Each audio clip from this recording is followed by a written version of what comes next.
Hi there! Welcome to Conversations with a Wounded Healer. I'm your host, Sarah Bueno. I am a psychotherapist in Chicago and a very passionate spiritual seeker and healing seeker. And I just wanted to take a moment to thank you. I wanted to thank you for being here because without you, this podcast wouldn't continue, probably. I mean, maybe I would just do it for myself, but it's pretty cool to hear that it really resonates with people and that I get feedback that it's really helpful. So that really warms my heart. I just had an interview I don't know when it's going to be released, but the person said that I was doing a service, and it's interesting to reflect on that and think about something that is really healing and helpful for me is also potentially helpful and healing for other people. So thank you. This is a relationship, whether we get to meet each other or not, and I just appreciate you and want you to know it. So thank you. And if you'd like to go one step further and continue appreciating, I did want to let you know about my Patreon page. So Patreon is basically a place where you can go and support podcasts like this. You can support other artists. All kinds of folks are on Patreon. And essentially what you do is you would make a monthly pledge, and it can be even as little as $1 a month. And it's just really nice because podcasting is free for you, but it's not cheap for me because I want it to sound really good. So any amount that anybody is willing to share, it is so appreciated. And if you share at the $5 a month level, you have an opportunity to chat with me more often. So there's a little incentive for you. So let me move on to today's guest. I'm really excited to share this conversation with you. She's another therapist in Chicago. And, sometimes people are like, how do you find your guests? And I just kind of get an intuitive hit when I meet someone or see someone online. I just kind of get a hit that I'm supposed to chat with them. And Lauren is no exception to that rule. So Lauren McBride is the owner and founder of Healed and Whole Counseling Services. She's a licensed clinical professional counselor in Chicago. She specializes in serving the Black community to assist those with past trauma to find healing, as well as millennials to address relational issues, depression, anxiety, and adulting in general. So please enjoy my conversation with Lauren McBride. Hello, Lauren. Welcome to Conversations with a Wounded Healer. Hello, Sarah. Thank you. I'm excited. Thank you for inviting me to this podcast today. Yeah, I'm excited too. This is great. Yeah, normally not normally. What am I saying? I don't do anything in a normal way, but sometimes I have guests on here that I know really well. And sometimes I have guests on here who I know literally almost nothing about. And I think, correct me if I'm wrong, but didn't you post something on the Facebook group in Chicago? And then I was like, yeah, you just need to be on my podcast. I'm pretty sure that's what happened, right? That's what happened, yes. Good. So you're one of these new friends who I know nothing about, who I can't wait to hear everything about. I'm excited. Same here. Yay! So why don't you tell folks more about who you are and what you do? Okay, no problem. My name is Lauren McBride. I am a licensed clinical professional counselor here in Chicago. I have an office in the South Loop where I meet with people for private practice. I have also done presentations for education purposes with NAMI of Metro Suburban. I've done 2 speaking engagements with them where I collaborated with other colleagues because I'm not an expert on everything. What? You're not? Well, get off the show. I expected expert in all things. So I've collaborated with some of my close colleagues that I admire personally and professionally. And I've organized these speaking engagements with NAMI of Metro Suburban, which have been great. And I've been very honored to even have been able to do these things to educate the community on mental health and specifically minority mental health. I did a speaking engagement this past February on strong Black women, or that notion of the strong Black woman. Mm-hmm. And I was also able to present this past July for minority mental health with NAMI. So those have been some great opportunities for me. I pretty much see in my private practice realm majority women who are minorities, specifically African American or Black, different sexual orientations, and a lot of them have presented with depression and anxiety, PTSD, and relational issues, specifically in regards to their mothers. So shit. yeah, I know. Yeah, it's a deep, deep thing. She, her. Okay, so if I say, oh girl, okay. Yes, that's totally fine. Make sure that's cool. Yes. Yes. I'd probably went off on a tangent about everything that I've done, but that's exactly what we're here for. So I'm always curious the journey to becoming a therapist. Yes. You know, like when in your life were you like, this is what I'm going to do. I'm going to become a therapist, and then I do the little, push up my glasses thing. I'm going back to school. I'm really curious what that was like for you, and start wherever you want, but I love when people start back in childhood. That's exactly where it started. Bring it. Yes, I was, 12, I think, when I was thinking about my journey of educational exploration, essentially.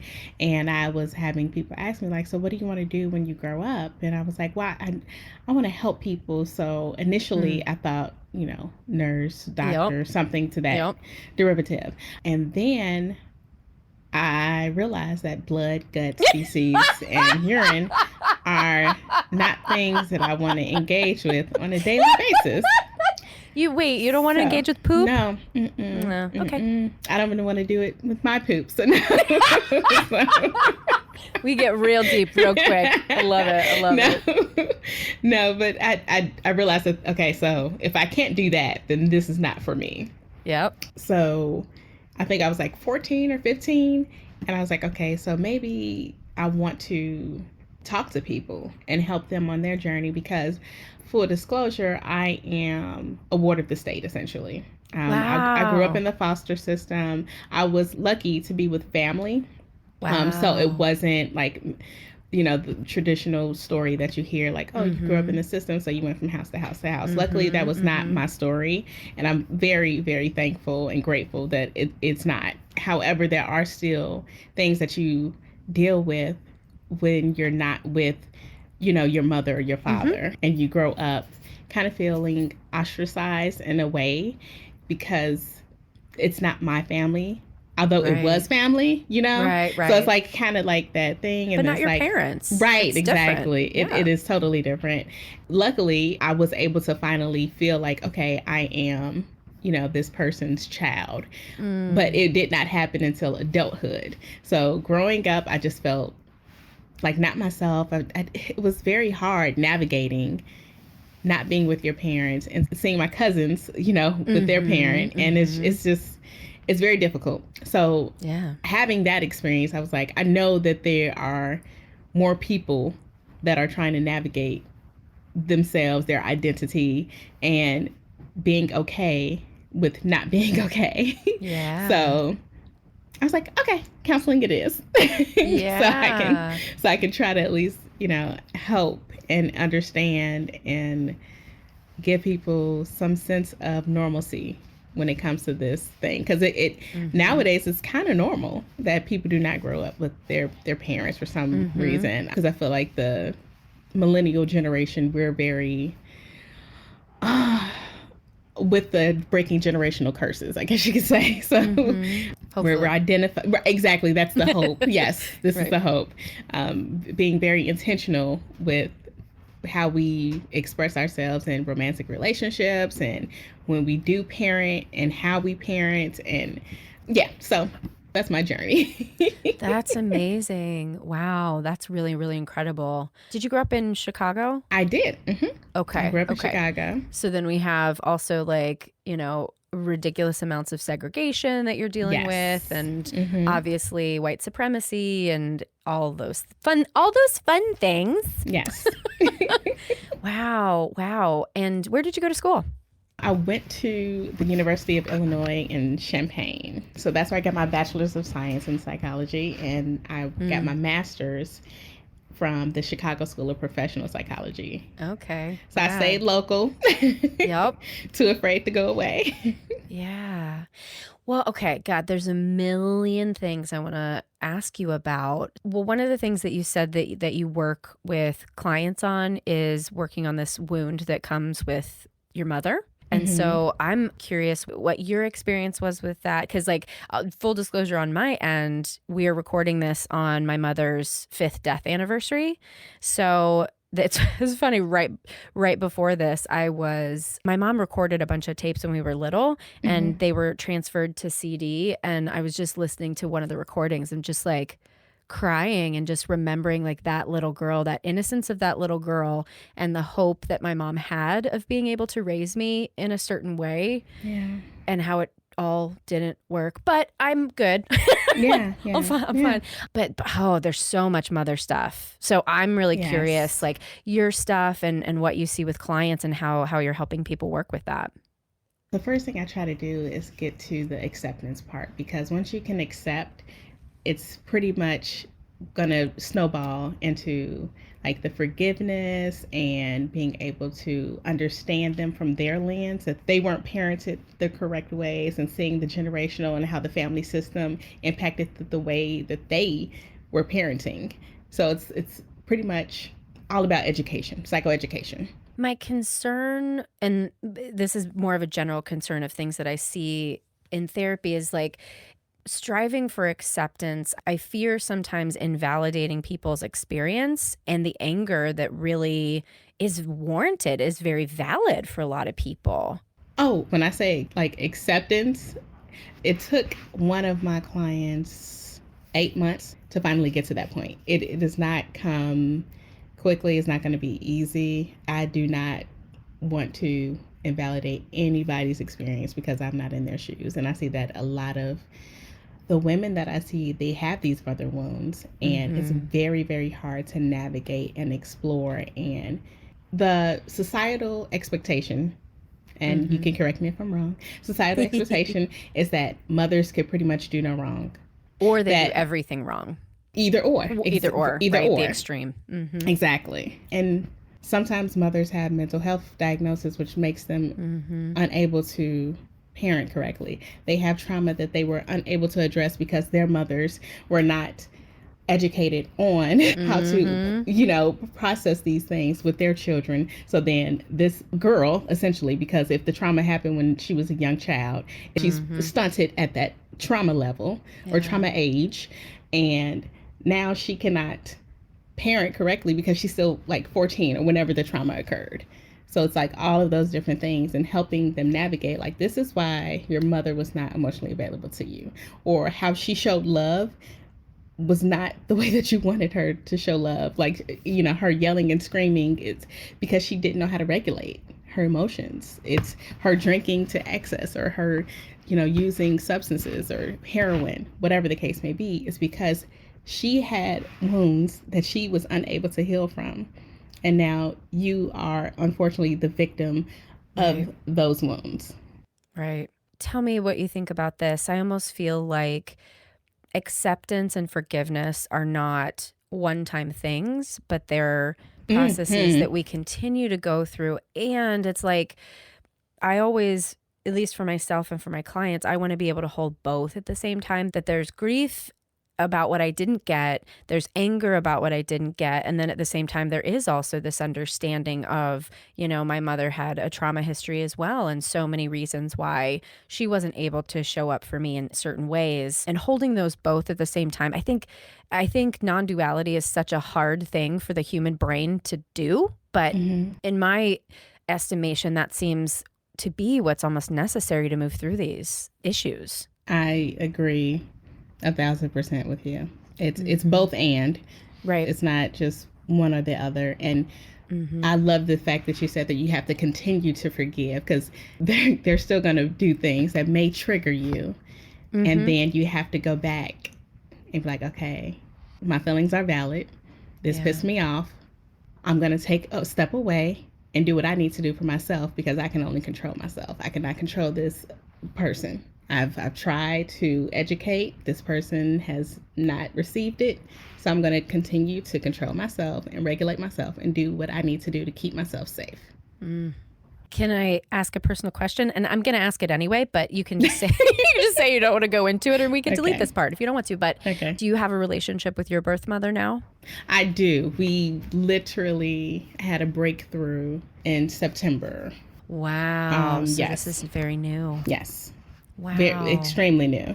And it was very difficult because, full transparency, when my clients were telling me what they were going through with their moms, I would go to my therapist and be like, this is so triggering for me because I'm a human person. I am like, I'm still trying to heal from these wounds. And then they're telling me about their wounds, and it's just like, Yes. So- I was literally having a conversation with one of my staff members yesterday who was experiencing a trigger based on what the client was bringing in the room that was very much like a representation of her childhood. And I was like, you know what? That happens to me all the fucking time. And that is exactly what I do is I go to therapy and I'm like, okay, why is this client in my life right now? Yes. Like, what is it that I am being called to do? This person is a messenger for me, right? Oof. I love the clap. Yes. Because my therapist, he brought it into perspective. He was like, well, look at your model or your motto for your private practice. He was like, these are the people that you're attracting. So of course you're going to continuously get the same things that you're looking for, essentially, you know? I was like, oh, okay. Like, I was like, the light bulb finally came on. Like, this is true. And truthfully, I think any therapist who isn't honest about the fact that we specialize in areas where we need healing, like, if you're not honest about that, just get the fuck out, because I'm not interested. Yeah. You know? Yeah, and it's funny, like we don't necessarily go into it with that intention. No, that was not the intention. Right, but you figure it out later. You're like, oh, that's what I did. Yes, my soul is so cute. Yes, all of the subconscious things that occur in our lives.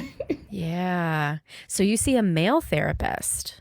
Yes. Mm-hmm. Interesting. Just for the continuity, because I'm seeing female therapists for the majority of my time in therapy. And I was in Memphis for a short time, and I saw a male therapist there, and I was like, okay, I feel like this is something that I need, because I grew up surrounded around women. Women's perspectives were all I heard. I had female friends. Like, I needed some testosterone in my life, essentially, to help guide me, because I already had so much, estrogen. I was like, no, I need somebody else from a different perspective, a different, gender, or just, biological sex, however we want to term it. And it's been very, very enlightening. Yeah.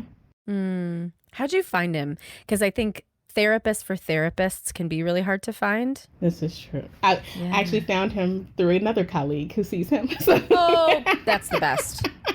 Yes. And I've referred friends to him. I've referred other clients to him, and so forth and so on. Like, he's great. That's the best. That's the best. Well, let's just kind of go into the question. Are you a healer? I am. That's actually the name of my practice, Healed and Whole Counseling. So I do consider myself a healer. Yeah. Well, tell me more about that, because I've asked this question nearly 100 times now, and it's so interesting to me, people's thought process behind it. Why some people say yes, why some people say no, and all of that. So why do you say yes? What's behind it? I say yes because it's more than just like helping people navigate their thoughts or being able to implement like the self-care practices and things of that nature. Like, when you sit across from me, I always tell people I'm going to be your coach and your cheerleader at the same time. And when you're out there in the field, I want to make sure that I provide you with the tools necessary to bring forth the change that you want to see. Because clearly you came here for a purpose. And I want to make sure that we work as a team with this purpose that you have identified and succeed. So I tell them a lot of the things that I've done to help me heal, which is actually funny how I came up with the name for my practice, because when I was in Memphis, at the end of every journal entry, I will put healed and whole is the goal. I love that. Right. So, well, that's the name of this episode. I'm writing that down now. And I really resonated with that, because I felt so broken, and I felt like I had so many wounds, and I was like so intentional and so purposeful, and I was like, I got to get this done because I want to live the very best life I can live, because you only get one. So this is why I believe that I'm a healer. I'm about being non-judgmental, helping you on your journey. However, I will also challenge you. I always tell people of that. Like, I'm not going to just sit here and pacify. You are entitled to how you feel at all times because your feelings are valid. I am also going to tell you what behavioral changes that you may want to make for different outcomes. Right. Well, what gets in the way of you being your healed and whole self, right? Yes, exactly. Oh, I love that. Healed and whole is the goal. Yes. Oh, do you think we ever get there? I do. I think it's an ongoing process because things are going to happen. Life happens. You feel mentally exhausted, emotionally exhausted. You get burnt out from your job. All of these different things happen. You have a parent who's ill. You have a child that's sick, and if you don't make rent in time, things are going to happen. It's just, how do you bounce back? It's that resiliency factor.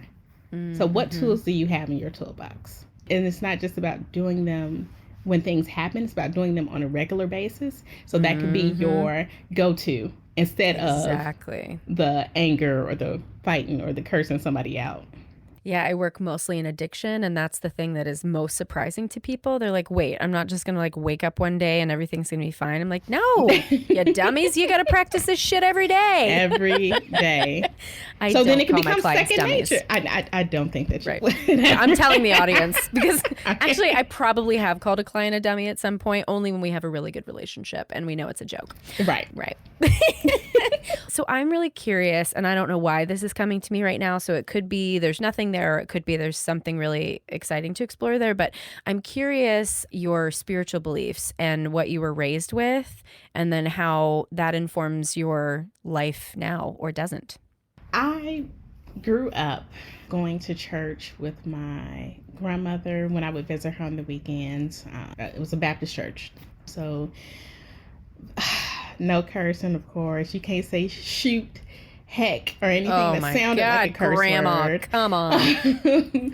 And like, she always wore dresses or skirts. She never wore pants because it's in the Bible that you cannot wear. So like, this is like, what? No, that shit is not in the Bible. That's what she told me. Grandma, that shit is not in the Bible. I promise. I've read that too. That's what I grew up hearing. And then when I wasn't with my grandmother on, her weeks that she would have me, I pretty much didn't go to church. However, I did get baptized when I was, how old was I? 13 or 14 with my cousin who I grew up with. We went to the church that was like a block or two away. And we both just got baptized. It was like a random Wednesday. It was like totally random. And I didn't really understand why I was doing it at that time. And then I got baptized again by my best friend's grandmother in her home. Wow. She had some holy water. And then at that point, I felt like the spiritual presence, like where I was like crying. And I was like, wow, I really gave my life to, Jesus and God. And how old were you then? I was about 15. Yeah. So at that point, it really resonated with me. I do not go to church currently. I have not stepped into a church in a few years. I detect a little something in there. Is there any familial pressure to be doing that, or some sort of message that like only spiritual people go to church, or you have to go to church to be spiritual? A little bit. A little bit, just maybe. Yeah. And it's a hard thing to navigate because I read the Bible on my own. Do you? Yeah. Well, it's on my phone. So let me know when you get to the Bible part. App. Let me know when you get to the part about girls wearing skirts. Okay, go on. I will let you know.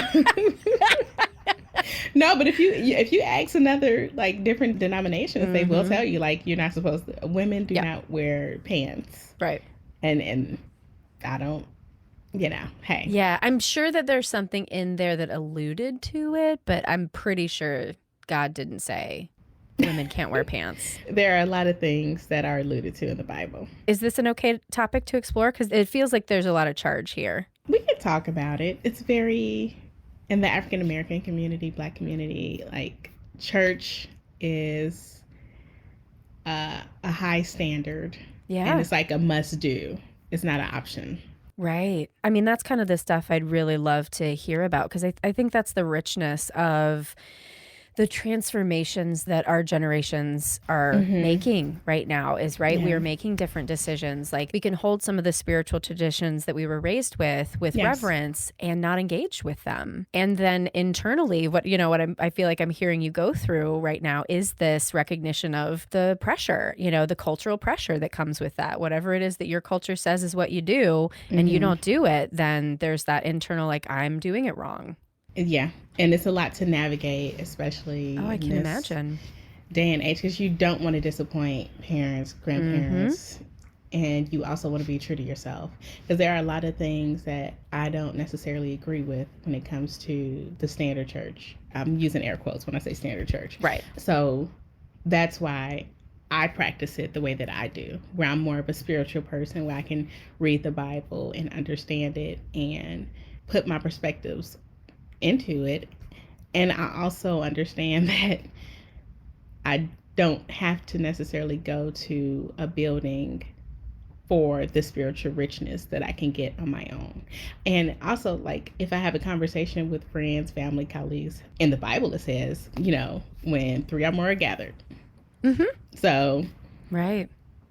Yeah. I just try to do like those types of things where we have these conversations and there's no pressure and we could be open and honest, because I feel that there's a lot of, some people may hear this and then they're like, oh my goodness, how dare she? And again, that's that shame and that guilt. And it's like, it's so hard to navigate, but I'm true to myself and I know that I have a relationship with God, which may not be the same as another person who goes to church every week or who attends Bible study or what have you. I respect everybody's religion. I respect everybody's perspective on religion. Right. This is mine. Yeah. Well, and a couple things I'm thinking about. So historically, we know that at least the Catholic Church started out wanting to put someone in between God and the people, because then that would make room for individualist expression. And at the time, people who were in power, white people, wanted to control everyone. And so that's part of where that comes from. And this idea of, we can cultivate our own connection with God, and then it looking a different way can be very threatening, because if we have all these individuals running around with their individual ideas, we're not going to be, there's fear that we're not going to be falling in line. We're not going to be like doing things right. My mom always kind of had this like, well, if you don't do what the Bible says, then you're on the path to hell. And it's like, well, there's a little space between doing everything like Jesus and going to hell. Right. Exactly. And it's just, that's how people can use religion as a weapon, which is so not what Jesus taught. Right. Exactly. Yeah. And this, back in, the 1800s when slavery was prominent, that's exactly what they used the Bible for. And many African Americans now, Black people, they prefer the Islamic religion over Christianity. Not saying it's like 50-50. I'm not saying that, but many of them practice, going to, is it the mosque? Is it? Yeah, I think so. Yes, the mosque. And, listen to us both being ignorant on, right, no, on Islam. I know, I'm Great. so sorry. So sorry to anybody of the Islam faith. Well, hopefully I can interview someone and they can learn a little bit more. Exactly. And, I don't eat pork because I was actually with someone who practiced the Islamic faith. So I saw, him pray and do the traditions and go to mosque and so forth and so on. And to this day, I still don't eat pork, but for different reasons. However, like that started me on that path. And I can see, why people of African American descent do not resonate with Christian faith. And it's because they use it as a weapon during slavery. So why continue this mind controlled type of, because it affected our lineage. So that would make sense why some people may divert to different things, and why that's probably what subconsciously maybe why I practice my faith the way in which I do. And I'm a spiritual person. And two, that's also making me curious about, this idea that, Black people are like, well, you have to go to church, you have to do it this one way. My guess would be is that during the time of slavery, that may have been the only place where they would have felt free to express themselves in the way True. that they actually authentically were. So I wonder if that's kind of part of it, this desire to continue to hold that space. It's both and, exactly. Right, It's right. It was used as a tool for mind control, essentially, Right, and it was a right. way for community agency within, the slaves or in that particular area to gather and, sing, which is like fun to do. And if you're, Right. A slave, you don't really have that many fun options, essentially. So, it's so convoluted and it's hard to navigate, and you have a point. Well, and since we're on the topic of race, if it's okay to kind of go there, I'm curious. I've been starting to do, probably for, I guess, like a year and a half now, starting to do my own anti-racism work and really trying to get in touch with understanding whiteness and understanding white supremacy and all of that. And I have a couple amazing people of color in my life who are sharing their experiences with me. And, one of the things that is so difficult is finding enough therapists of color for the people of color to go see. Yeah. And I'm curious if for any people of color out there who might be listening who are like, I really want a therapist who is of color, how do you suggest finding a good fit? Do you have thoughts about how we attract more therapists of color into the field and anything else along those lines? Yeah. When it comes to finding a therapist who is African American, Caribbean, Jamaican, because there's a lot of different things that people, specifically want. There is a listing. It's called Therapy for Black Girls. It's women, but that's just a way to get started. They also have a directory, Therapy for Black Men. But the directory is still up and coming, so it's kind of hard for that list. And it's also just when you find someone who is licensed clinical professional counselor, licensed clinical social worker, PhD, PsyD, whatever they may be, and they're in the field, just take their card. And if you don't, necessarily want to speak with them because you have a relationship with them, then ask them if they know anybody in the field. So it's like the referral source, essentially, because there is a small pot of African American clinicians in the Chicagoland area. So that's how I would pretty much explore it. And also just asking your friends, like, do you go to therapy? I know that it may be very, very hard to do. That's also a way just to get what you need, is to ask questions. Can I actually ask a question around that too? Yeah. Because, culturally overall, and when I say that, now I'm recognizing that actually might just mean white people, but I'm seeing a shift in the stigma of therapy, and especially with millennials are more vocal about it. Do you also see that with the Black community, or do you think that there's still that, like, do not tell anybody outside of this house? With the millennials, I would say people 40 and under, they're more vocal. I would say that they're more vocal. Not to say that, all 41 and up people are not saying that every single therapy. one, Right, 41 exactly. and up, Right. Every single one. but from my stance, like, even I've seen people like come to the same office and see, like as peers, friends, what have you, and then they would go see their prospective therapist. And it's so great to see that, not only to see like two African American people going to therapy, but two African American clinicians providing therapy. So it's just like that is so great and so profound, and it's very, very, very good to see. As far as recruiting, it's hard to recruit. I will say that, because when you first get started in the field, many of us do not make a lot of money. Right. So it's very hard for you to tell someone to spend, thousands, hundreds of thousands of dollars on their education, and then they come out making $30,000 a year. They're like, who told me to do this? Right. Yep. So that's that's hard. They'll be like, Lauren, right, exactly. You led me astray. Exactly. I'm like, you know what? It's just the first few years, and then once you're licensed, the sky is the limit, which it is. It's the good, the bad, and ugly. Every career has it. Yeah. And that's unfortunately the ugly part is the pay when you first start off. The good part is like seeing the changes in your clients. Like no matter how big, how small they are, it's so profound. And I'm like super excited. Like when they're like, okay, so this happened, but I was able to use the progressive muscle relaxation technique that you taught me. And I'm like, oh my God, when we were in session, you didn't look like you bought into it, but I'm so happy that you used it and it worked. And that's so great. And that's the good, to see that change. And then the ugly is the paperwork and insurance, but we all know about that. So fuck that shit. That's a whole other podcast. So yeah, I'm just interested in burning it to the ground. I know. It's so yeah.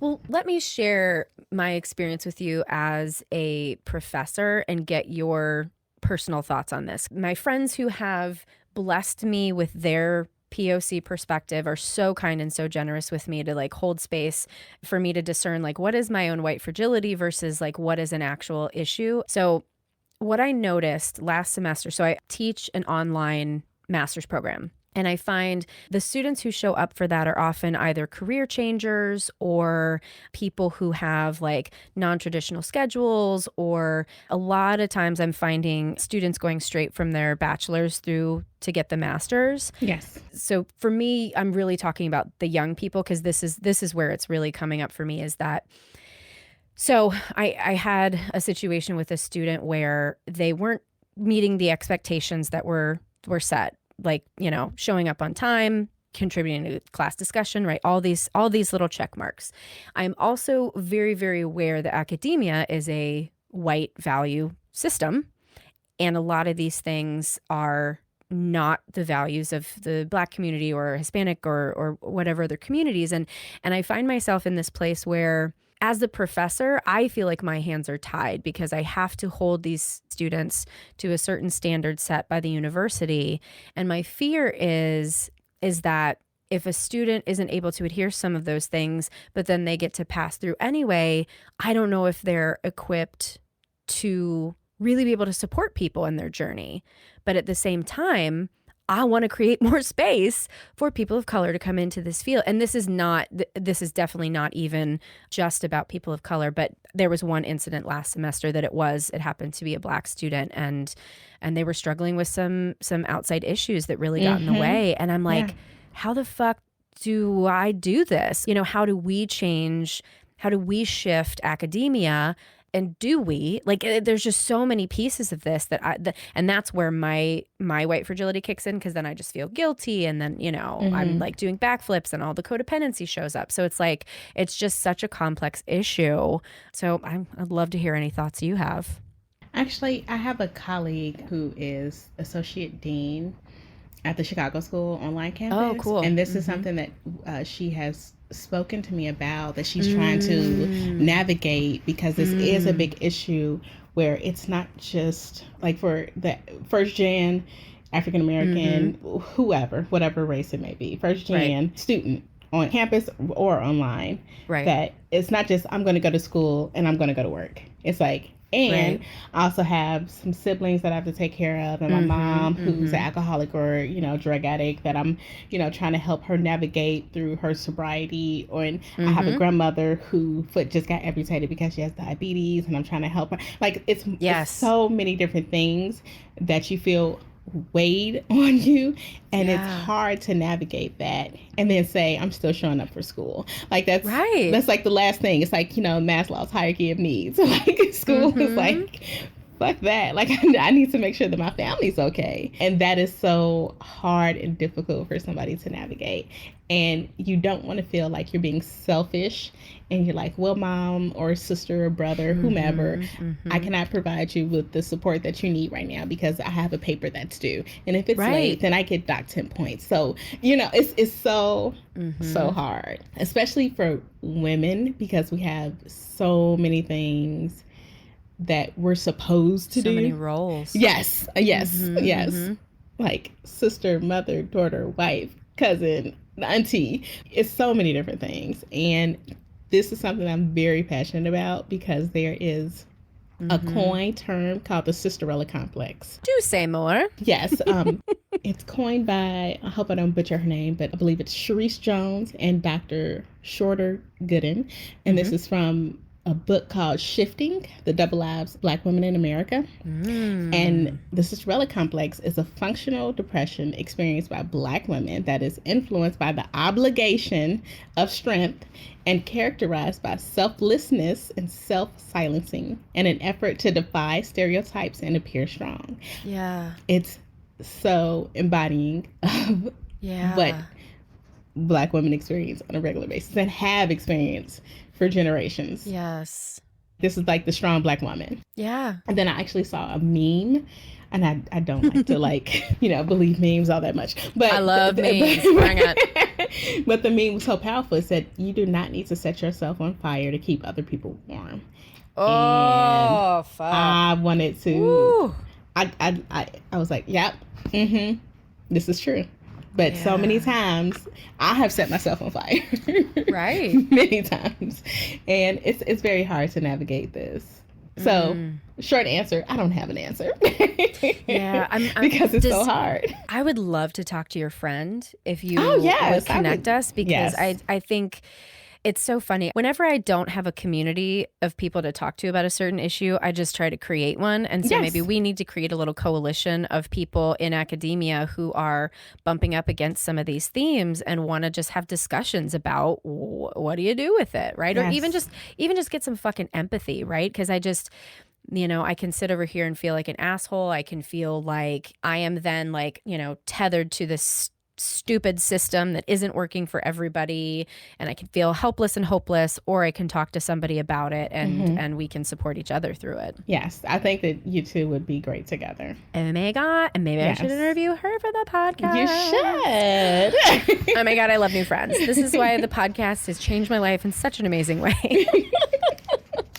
That's awesome. Yeah. So I realize now I asked you about the healer question, but I didn't ask you about the wounded healer question. So we should probably backtrack and pick that up. So do you consider yourself a wounded healer? Yes.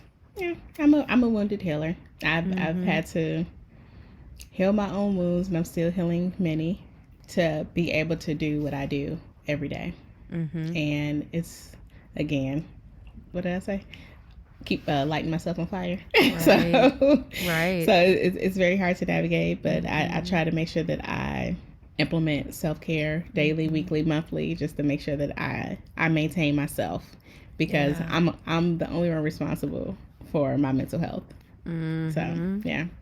Well, and because one of the things that I've been really tuning into lately is, we can say self-care a trillion times, and for some people they're like, oh, okay, go get a massage and take bubble baths and blah blah blah blah blah.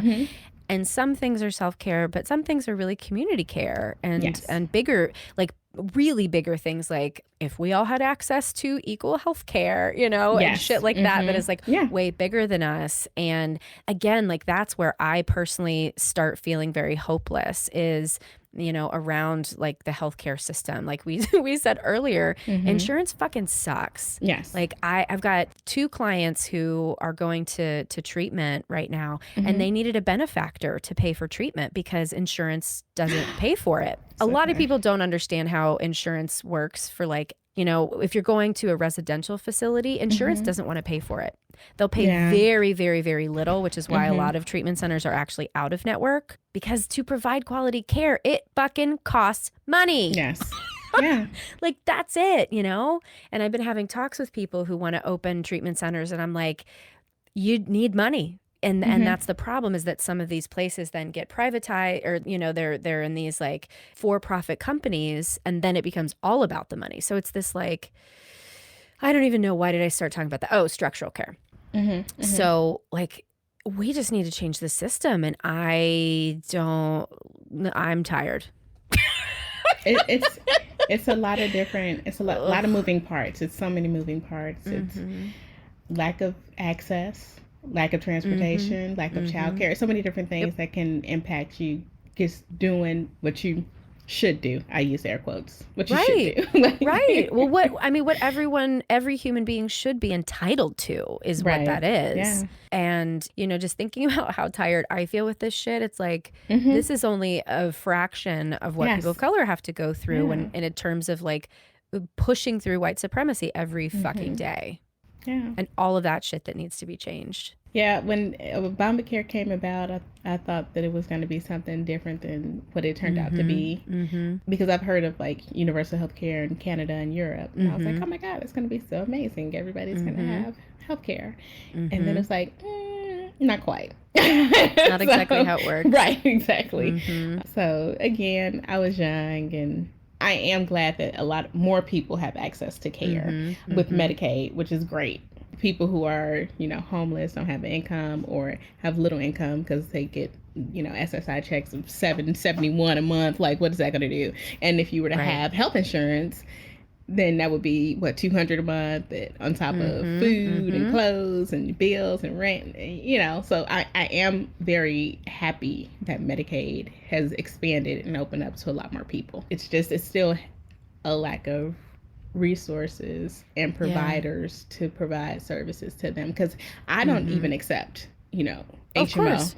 Right. So we can't. It's like we can only do so much. Right. It's small businesses really. I don't think people really understand how expensive it is to have a small business. It is extremely expensive. I look at my what is it? QuickBooks self-employed. I'm like, barely making it, but I'm making it. Like that's literally what I do. Right. Like I would love to be able to accept Medicaid and provide services. I'm a fucking social worker. Like that's why I got into this, but I can't from a business perspective.